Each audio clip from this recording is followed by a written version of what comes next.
Okay, everyone, welcome back to another episode of Line Your Own Pockets.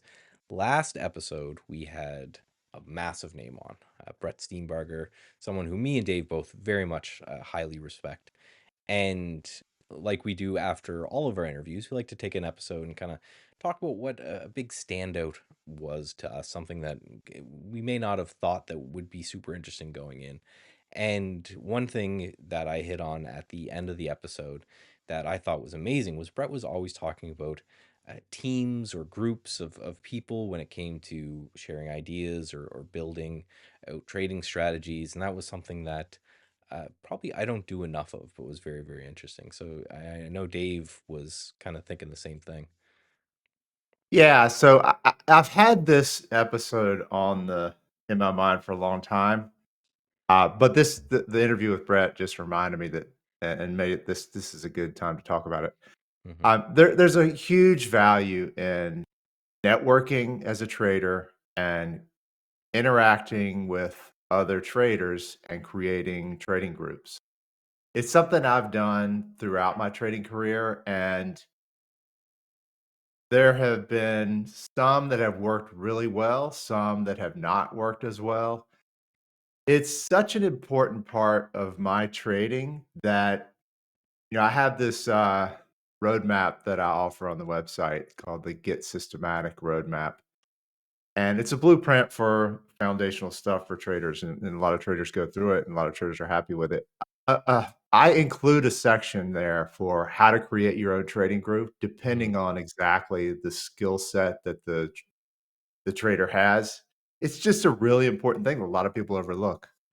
Well, I'd say not only for just for trading, but for a lot of things, right? When it comes to just kind of life in general, it's good to have a group of people that kind of make up maybe for some drawbacks you have, or help push in areas that you might not be too experienced in. So maybe let's actually just talk about the process that you would go through, because what I'm thinking of, and I'm sure we'll touch on, is the massive amount of pitfalls that I think someone could fall into if they fell into maybe a wrong trading group. And I think it would kind of behoove the listeners that we talk about kind of what some of those could be, and then how you could do that correctly. Yeah, I mean, when you step back and think about coming up with strategies, trading them over time, the more unique your strategy is, the more successful it's going to be. And it's really hard to come up with unique ideas, right? I mean, Hmm. that's just really hard. Hmm. And but part of becoming successful and coming up with unique ideas is, having a thought process, watching the markets in the way that you're uniquely qualified to do, and people have different skill sets. And the real value in interacting with others, other trusted people, is that they're going to have a completely different take than you do. They're going to have, you may not even realize it, but you've got a whole bunch of blind spots that you're not even aware of. Hmm. And other people just have they have a completely different lived unique experience. They have a unique skill set, and they're going to think about things in a completely different way than you are.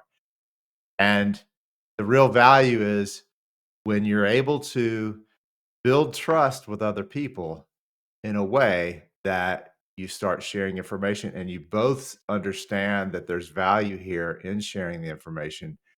And that's where some magic happens. So, Michael, have you said you feel like you don't do this enough. Do you tell me more about that and what attempts you've made in the past? I In the past, when I was more discretionary, I had Skype groups where people would talk about what they were seeing each day, and summarize, here's a trade that I took that worked, and that type of thing. And I think that's a really good start, because you can see a way other people kind of look at the market. And now, currently, over at my website, I have a Discord room that people have access to, and that helps as well, because people will ask questions that sometimes I won't think of, or share things, articles or something that I won't think of. But where I think I've been lacking in it is more on the discretionary side of things, and finding other people with that kind of same interest or passion, other than, of course, this podcast. Yeah, well, there's, I think that's a big reason why I decided to start this podcast is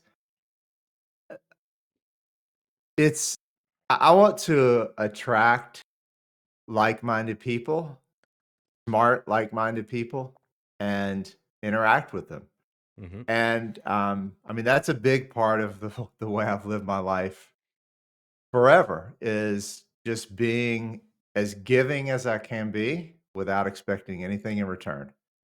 And that is actually the key to networking and creating groups like this, creating, Yes. building trust with other traders.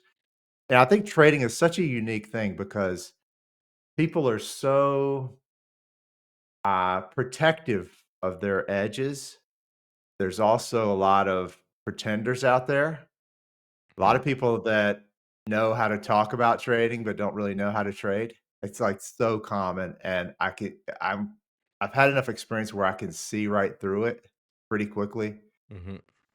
And so you can sort of spin your wheels uh, interacting with traders that aren't going to be helpful to you.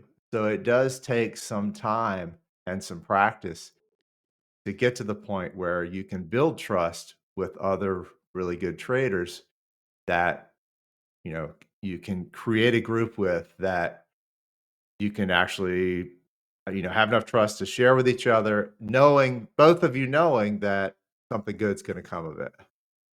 Yeah, I think that the trust thing is paramount, right? And like you mentioned, there's a lot of less than honest people in our industry, unfortunately. Um, but doing something where I think you find a group that not only is somewhat trustworthy, but also I think it's really important to find a group that has kind of your same potential style and goals in mind. For example, when I uh, tried to get back into day trading before I decided that unless I can do it systematically, it's just not for me.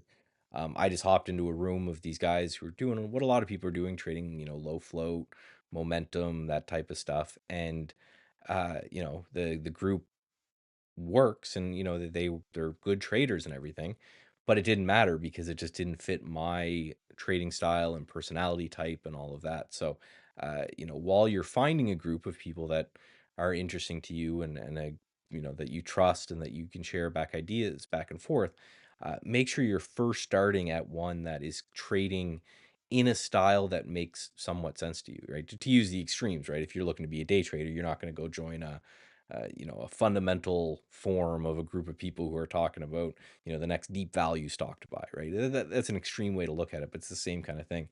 Don't try to, shoehorn yourself into what you think is going to be the best trading style out there. Take a second and say, this is the goals I have for trading. This is what I want to do. This is where I think my personality matches. And then try to find people that are going to be somewhat similar to that. Again, time frame, security type, methodology when it comes to trading.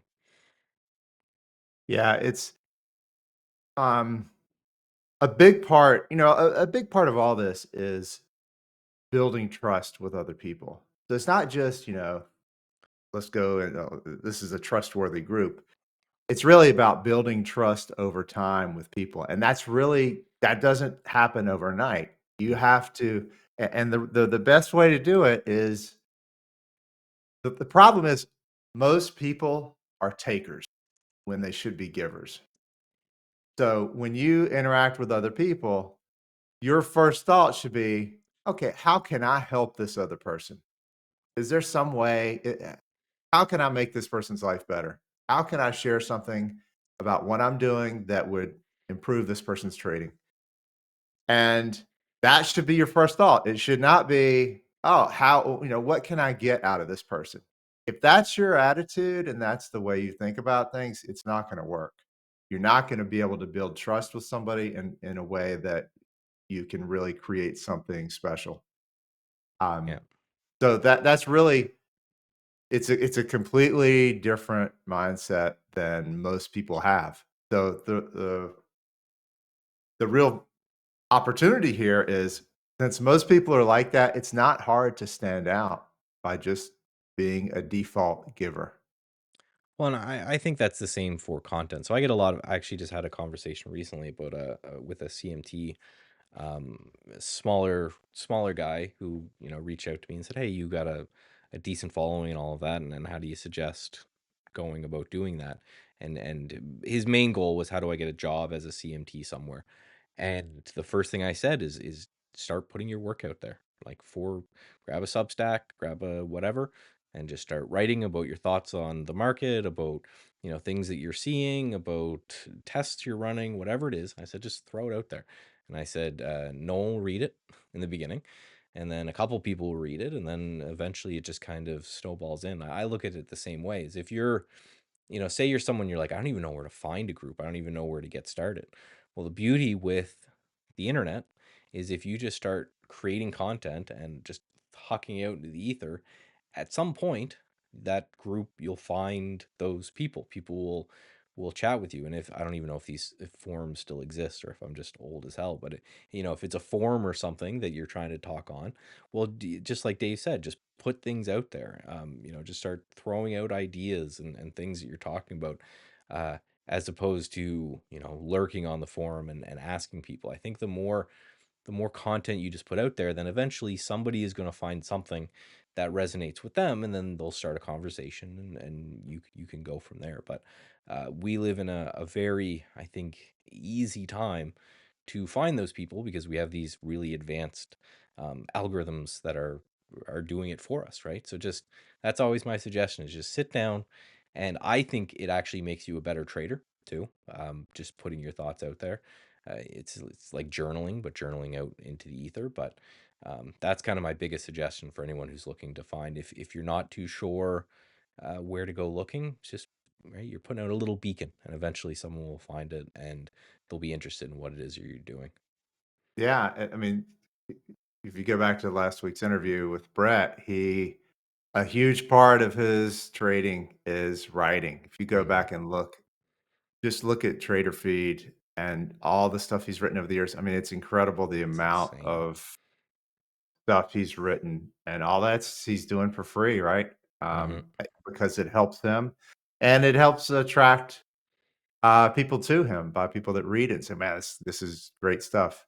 So yeah, I think that's I Well, think that's totally a great thing to do. and I bet you it's one of those things that it's very unquantifiable, but it's the same. I look at it with myself and my YouTube channel and everything. That everything that I've kind of gotten to this point is because of that.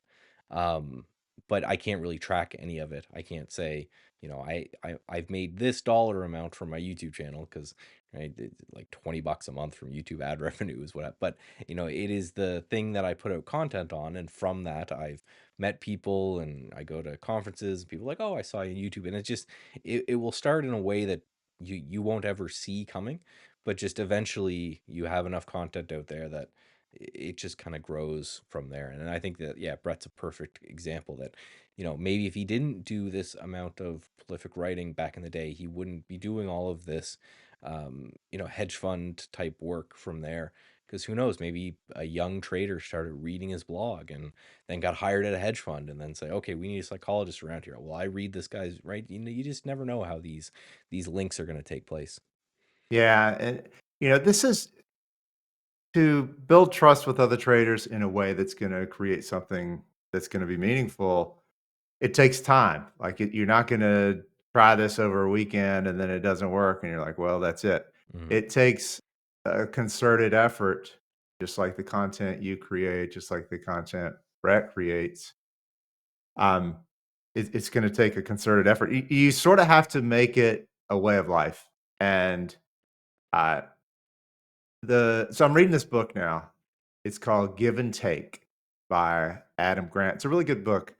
And he talks about the difference between givers and takers.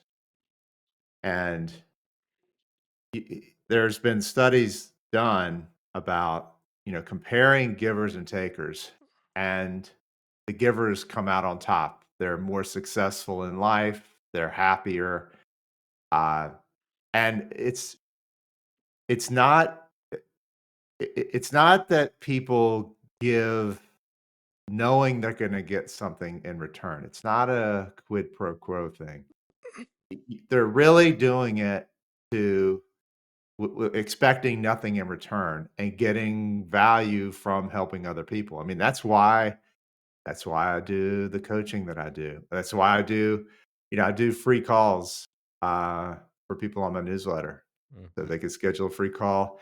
And I the biggest thing I get out of it, I just like helping people. And not only do I like the calls, but what I really like is multiple times I've heard a few months later after I've had a call with somebody where they've said, "Hey, Dave, I just want to give you an update. That call was great. Here's what I've done since then, and I've got these models running." There's a guy at SMB that just reached out to me a couple weeks ago and said, "Dave, I've got 5 models running, and I can tie it right back to that conversation we had in New York over coffee."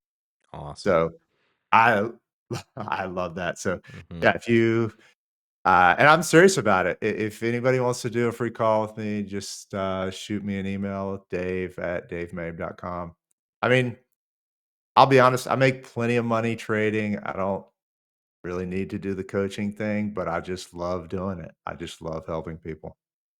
And it's the same. I think it's the same thing from my YouTube channel, right? I think you put out there, if you have an interest and you talk about that, people know that you're interested in it. I think you said it yourself that you can see through some of it. I think that happens when it's somebody's trying to fake an interest and they're trying to push that on you. They got involved in trading or something or content creating around trading, because uh, they think that that's where the money is, right? So then everything behind that tries to get forced and pushed out. Whereas, like myself, I very much enjoy teaching. Like you enjoy the one-on-one conversations. I think that ends up becoming way more clear when it comes from somewhere that you enjoy. So I guess if you're looking to get involved in a club, then find someone who you can tell that enjoyment from. If you're looking to have people kind of attracted to you, and I would argue to everybody, just start putting out content. Just start find something you're interested in, some aspect of it. The stuff I'm reading on Substack now from quantitative traders that is coming out is just amazing. I got like 4 or 5 I need to show you, Dave, that are just great. And I don't know anything about these people, but it'd be the same thing if I ran into one of these guys at a conference or something like that. We can go from there. There was one that I was just reading, this random Substack, who ended up doing crypto in the real test. We talked about this, another one, the back tester I have. Just started up conversation. I was like, "Hey man, do you have any content on how you are doing this?" And he sent it over to me, and I thought it was great, and I shared it with my audience. And again, it becomes very serendipitous if you just start just doing what you enjoy, and instead of just doing it kind of in private and trying to keep everything secret, you do it out in the public where people can see. Yeah, for sure. Um, yeah, totally. The, so there's one other thing that stuck out at me about what Brett was talking about when he was talking about the hedge funds and how they have these teams of client guys with Hmm. different roles. My first thought was, wow, that's a huge uh, organization to have all these different roles, different things for, basically creating a trading strategy. My next thought was, gosh, that would be a huge bureaucracy dealing with all these people. I've been the CTO of Trade Ideas. I've managed teams of developers. It gets really complicated because there's people involved. They have opinions, works. It just becomes really complicated. But it was just hard for me to imagine. There's got to be some waste in some of that bureaucracy. It just seems it's hard for me to imagine doing that. I mean, so for example, I've thought many times about hiring some developers to help me work on my trading strategies. I think I could do things even faster. I could be more productive. I've thought about hiring some interns. I mean, I've got the wherewithal to do that. You know, I've worked with developers before, I've managed them, so I think I could do that. But I always, there's just, it's just so complicated and unnecessarily complex to me that just it struck me that, gosh, there's this whole layer of bureaucracy that just it would be really hard for me to justify that. So I worked in the hedge fund space for about 10 years, right? When what I would do was, this was around Bernie Madoff's time, so no one trusted anyone. So we were kind of an independent third party. So an investor would say, "Hey, I'm thinking of investing in XYZ hedge fund. I want to send you guys in to take a look at them," right? So myself, from a trading background, would take a look at what they were doing, making sure it wasn't like Bernie Madoff, which was just like, complete nonsense. So I would, look at what they were trading. Back then, it was a lot of really weird, exotic. Remember 2008, right? CDOs and CMOs and all this craziness. And then we had an accountant and a lawyer there, and we'd all go and look and make sure they were legitimate, and then try to take what the risk of the fund would be compared to what the client was normally trading. And you want to talk about waste? Holy smokes! Every one of them had the nicest office that you could ever see. They had, 100 Bloomberg terminals. The secretary on the way in had a Bloomberg terminal. The janitor probably had access to a Bloomberg terminal, and it was 100% right. And it's also why I always talk about how a trader's edge is a retail trader is our speed, because you're right, the bureaucracy to change or to do anything there is so huge. You would have these floors of traders, and it's like, okay, we're going to buy 100 million shares of Apple today, and you'd have five guys working on that, where they would all be trying to, pick the best price and not move the price, and all of this. But yeah, so just it does happen, and it is just insanely massive industry. But when you have a couple $1 billion fund, and whether you make or lose money, you're taking 2% of that fund every year. You get to justify that and some of the fancy stuff. But just look at that, and don't think, to our audience, of, oh man, if these guys have all this money to throw around with massive groups of traders, there's no way I'll compete. We just get to compete much differently. We don't need to play the same game they are. We can, it's going to take them a month to make a move, and we can do it in a second, right? So we just need to know that, yeah, the world out there is crazy when it comes to these things, but it gives us our advantages that we need to focus on. That's a great point. I love that point because you're totally right. That's I can imagine some of our listeners getting that impression when we talk about the how big a hedge fund is, and they have all Hmm. these roles. Like Brett said, that there's a guy that does just data preparation. Gosh, that's. I'm sure there's roles for everything, but you're totally right.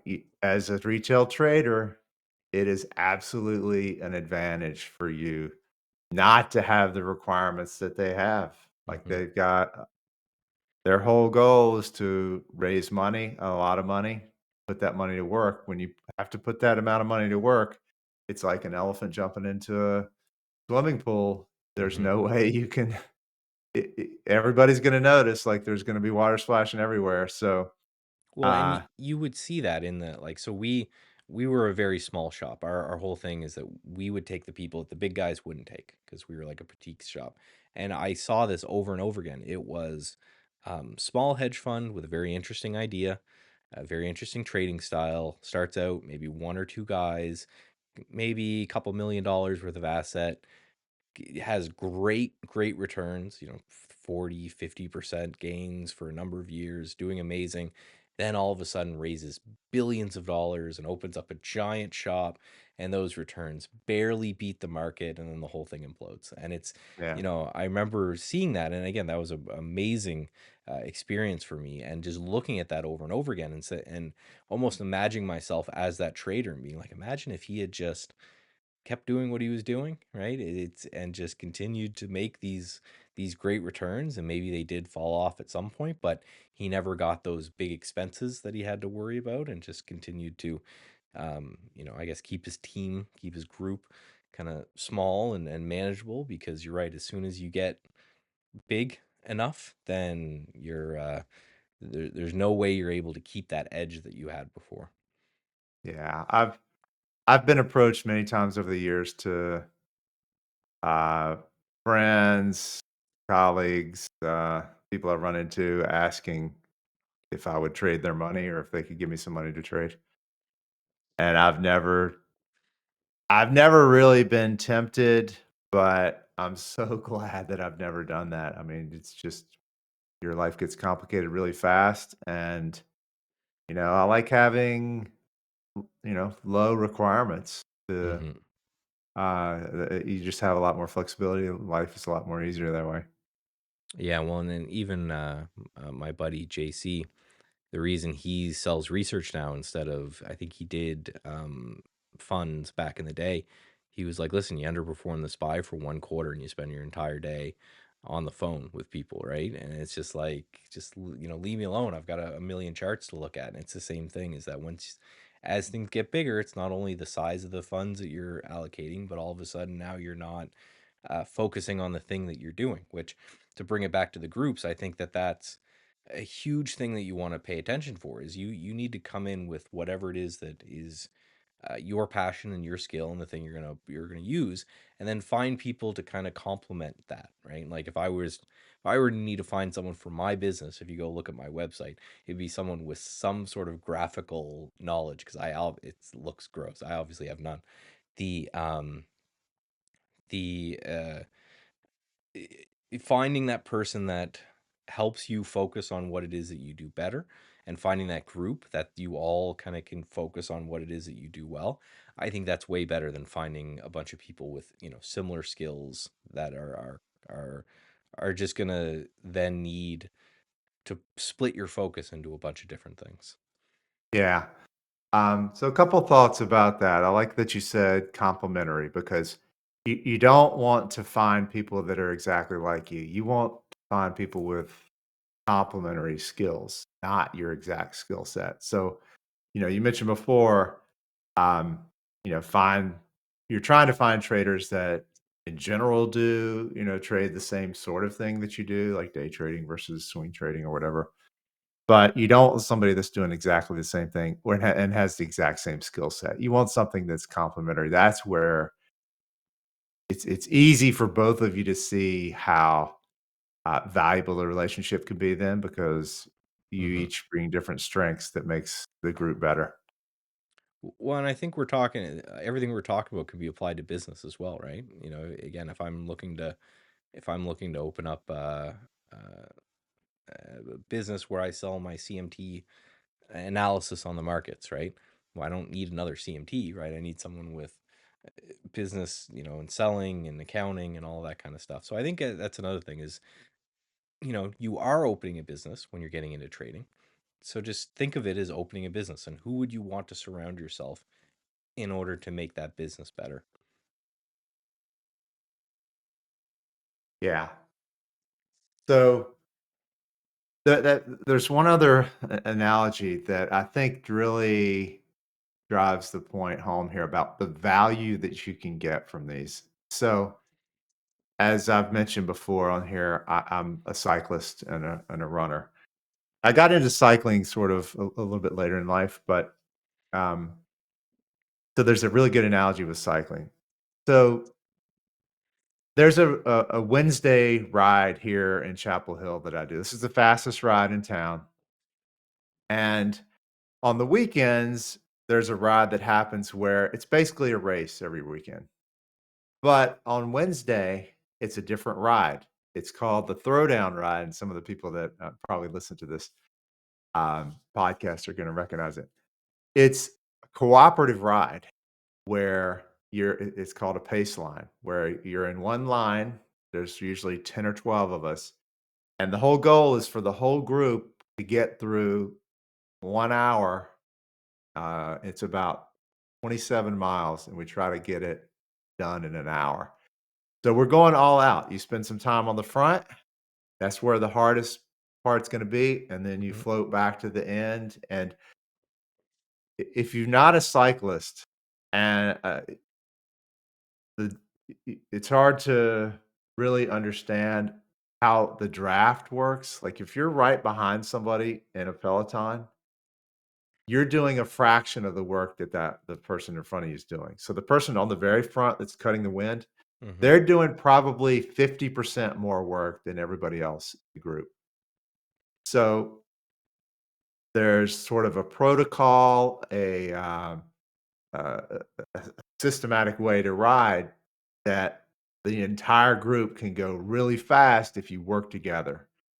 And the beauty of it is some riders on this ride are way better than me. Some of the riders on this ride are way worse. But because uh, of the draft, you can all work together shooting for this common goal. So it's a really, and the whole group goes probably 30% faster than you could ride alone. Hmm. And it's really fun. I mean, everybody's on the limit, going as hard as they can with this one focused goal in mind. And the same can be true with these trading groups. If you get the right situation, you'll come up with ideas that you will have never thought of before on your own. Like, never in a million years would you come up with some ideas that you'd be able to come up with the group of, a like-minded group of traders that you cultivate and work to find and uh, uh, create. And by doing that, I'm sure you are able to push your own limits a little bit, right? And you're able to get even better, and that's the biggest thing. And the last thing I personally wanted to leave people with is just understand that, um, as hard as it is, sometimes there'll be time to leave groups, right? And you need to make sure that you understand that as well, right? We talked about all the positives of the groups. I think we definitely sold that correctly, but it's going to be very important that you understand that, if there's a time where you're feeling that, like Dave was saying, that you're the giver and everyone else is takers, right? We've all been in university, and you go, you have a group project, and you got that one guy who just comes in and signs his name at the end, and away you Yeah, go. If you start to feel that happens too much, then you're not getting that benefit that Dave was just talking about, of being able to go kind of faster to the group. And in his example, if there was someone who never took the lead, well, that person's not really benefiting that particular exercise. So, don't be a jerk about it. Say, hey, man, maybe he's got a new baby, or he's got something going on in his life or something. But just set barriers to make sure that you're being part of the group. You're doing what you need, but you're not just kind of giving yourself endlessly to something that's not giving back. totally. Yeah, and sometimes these groups are transient. I've had groups that have worked really well for a couple years, but then it became clear that, oh, motivations change Hmm. and the group dissolves. So yeah, you're totally right. Like, think about the lifetime of a group is sometimes short. This reminds me of a really good book that I think was awesome and it's sort of related to this. It's called The Art of Gathering. We'll put these in the show notes. It's by Priya Parker. It's a really good book about creating groups, creating events. A big part of what she emphasizes is excluding people. Like, who you exclude from a group is very important to the future of the group itself, and really helps create the group with a purpose. And that sounds kind of harsh, but it's worth thinking about and worth reading that book. I think it's a great one. It had a big impact on me. I think I read it 2 or 3 years ago.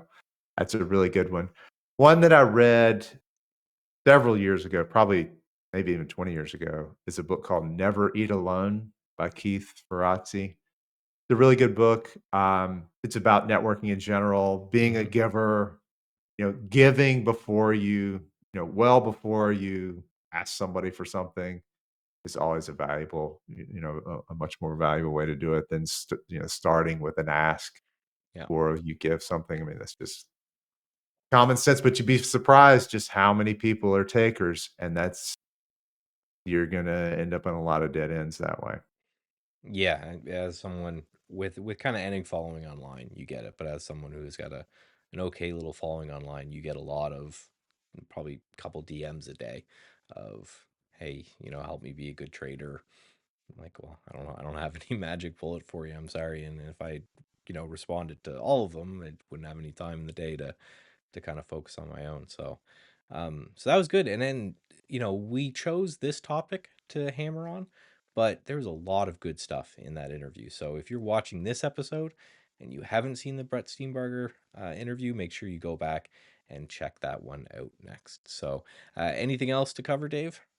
I think we've hit this topic pretty well. Like, I like this. I like this topic. We could probably, I don't know. I bet we could do 2 or 3 other episodes on this. But yeah, I think that's a good place to end it right there. Okay. Well, we always seem to end a podcast with more podcasts than it doesn't ever seem like we're getting through stuff. We're just adding more stuff to do, which is great. Because again, I'm having a lot of fun doing this. I appreciate you all for tuning in and the feedback that we get. I'm Michael Noss. I'm Dave Mabe, and we'll see you next week on Line Your Own Pockets.